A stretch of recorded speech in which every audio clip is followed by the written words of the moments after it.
For a few years, I tried my hand at scrapping in my area for a living, and surprisingly, I did pretty well for myself. Scrap metal was abundant in my town, and people would even offer to pay me to take their dead utilities like washing machines and ovens off their hands, which I would then take to the scrapyard and make a quick little bit of money. Now, a big source of my contacts ended up coming from social media, such as Instagram or Facebook Marketplace, and for the most part, everything went smoothly. But every now and then, I would get a shady seeming opportunity that I would have to think twice about.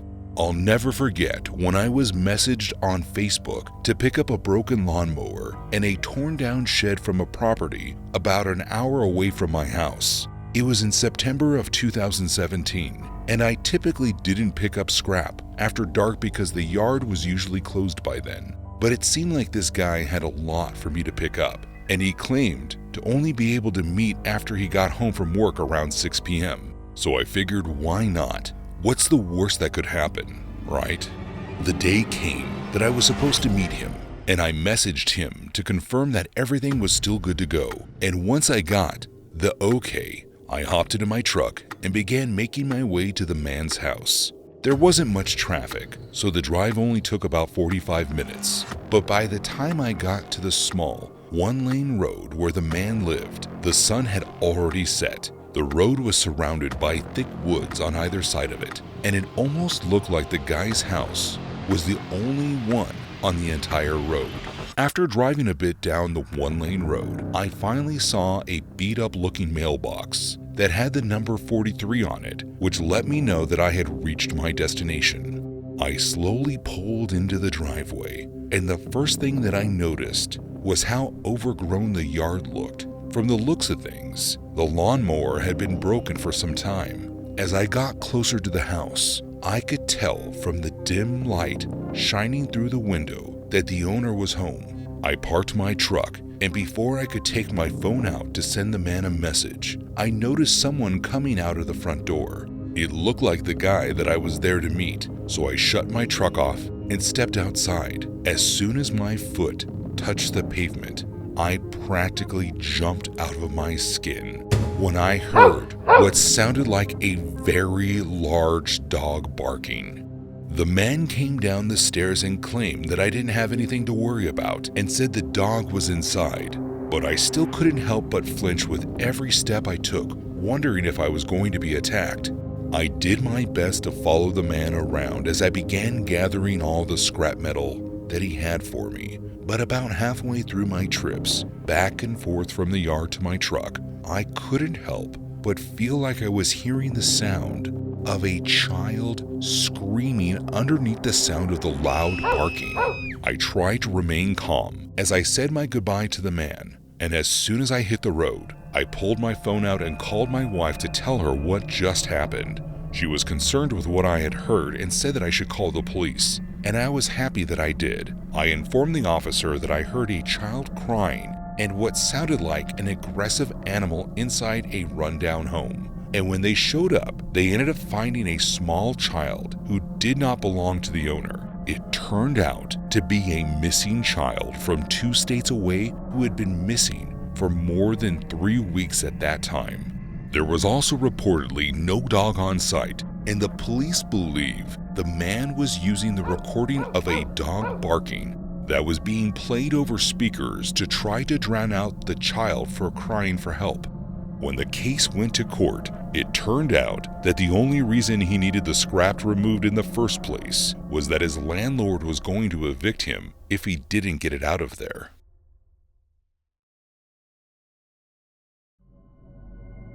For the longest time, I was looking for a specific Funko Pop from a limited Marvel series that had come out. I've been collecting them ever since I was with my ex-boyfriend, who actually got me into comic books. And even though we had a pretty nasty breakup, I still wanted to complete my collection and continue to love everything Marvel and DC.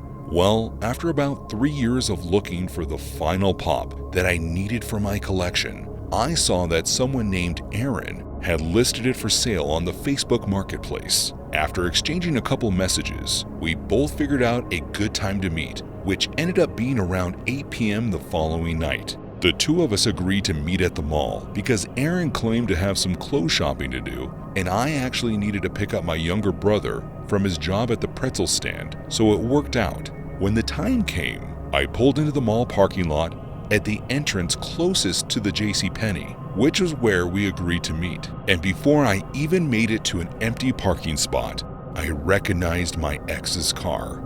James loved his red Miata, and we took so many pictures of it that I could pick it out from a lineup. I decided that I didn't want to deal with him, so I ended up driving over to the movie theater parking lot and sending Aaron a message letting him know I was there. However, about 2 minutes after I sent the message, I noticed that Aaron had seen it, but not replied, and before I could send him another message to make sure that he actually saw it, I saw James in my rearview mirror walking toward my car. I'm glad the car was locked because as he walked up to my door, he tried to open it. When he realized he couldn't, he began yelling through the window asking me to just hear him out. I ignored him and pulled out my phone to message Aaron and my brother to let them know what was happening. But when he saw Aaron's name on my phone, James said something that surprised me. "He's not coming, you know," he said. I looked up at him, confused as to why he would say something like that. That was when he let me know that he was James and created the account and the marketplace post because I had been ignoring him.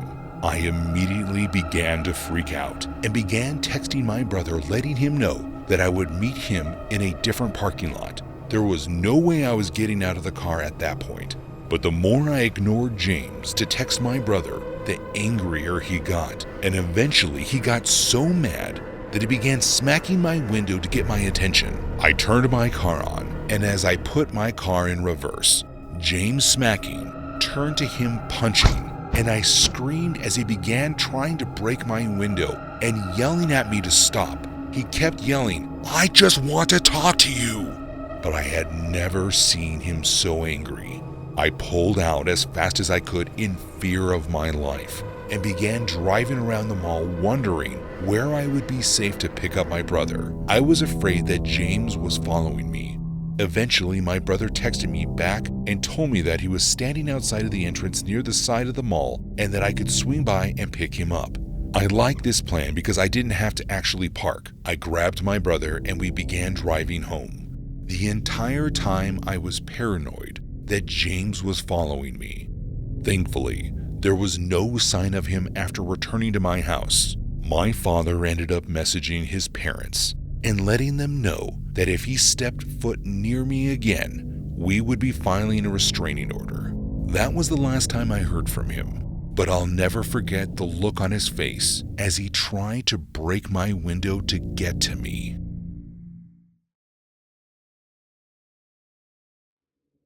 I had just purchased a new car after finally saving up enough money, and since my driveway had limited space, I decided to sell the Hyundai that I used to drive.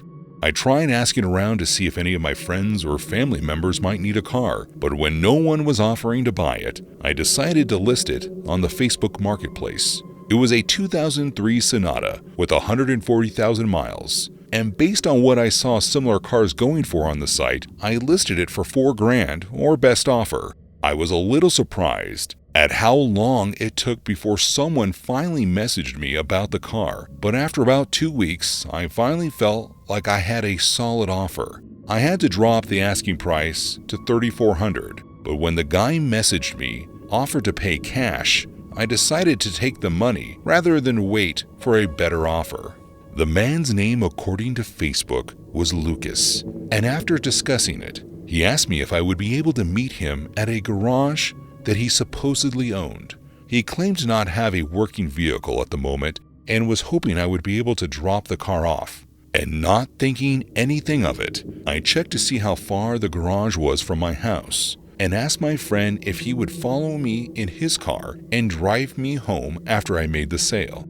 My buddy Jeremy said that it wouldn't be a problem, and when the time came, I drove over to Jeremy's house so that he could follow behind me till we got to the garage.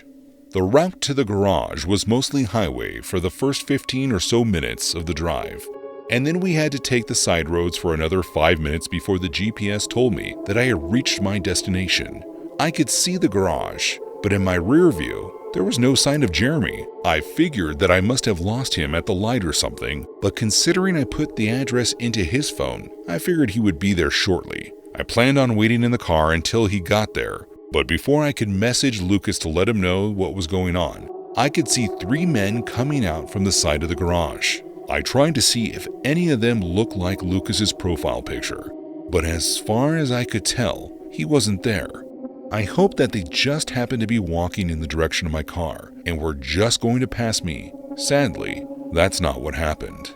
As the 3 men got closer to my car, I could tell that they were heading right for me.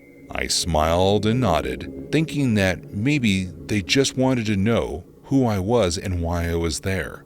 But before I could even begin rolling down my window, the man closest to me pulled a gun out of his waistband and pointed it in my direction. My hands instinctively left the steering wheel and went up in the air as I hoped and prayed for him not to pull the trigger. His 2 friends approached my door and opened it with ease as I didn't have the chance to lock it. And before I knew it, I was on the ground. I tried not to make any sudden moves as the men loaded into my car, and within a second, they were pulling away. It all happened in under a minute, and I was in absolute shock. On one hand, I was glad to be alive, but on the other, I was still really confused about what just happened to me. I got up off the ground and looked down the road to see if Jeremy had caught up yet, but there was no sign of his car. I walked over to the garage and looked inside, and that was when I realized that I had been conned from the beginning. Through a window, I could see that the garage had been abandoned for God knows how long, and before I even pulled out my phone to check, I knew that Lucas had used a fake profile. I opened up Facebook and tried to find his profile only to discover that his account had been deleted, even though it was active right before I pulled up to the garage. I called the police while I waited for Jeremy to arrive and reported the car stolen. Jeremy eventually showed up, and the 2 of us got out of there as fast as we could. Every now and then, I wonder what happened with that car, but as far as I know, the police never found it. All I know is I'll never use Facebook to sell something like that again.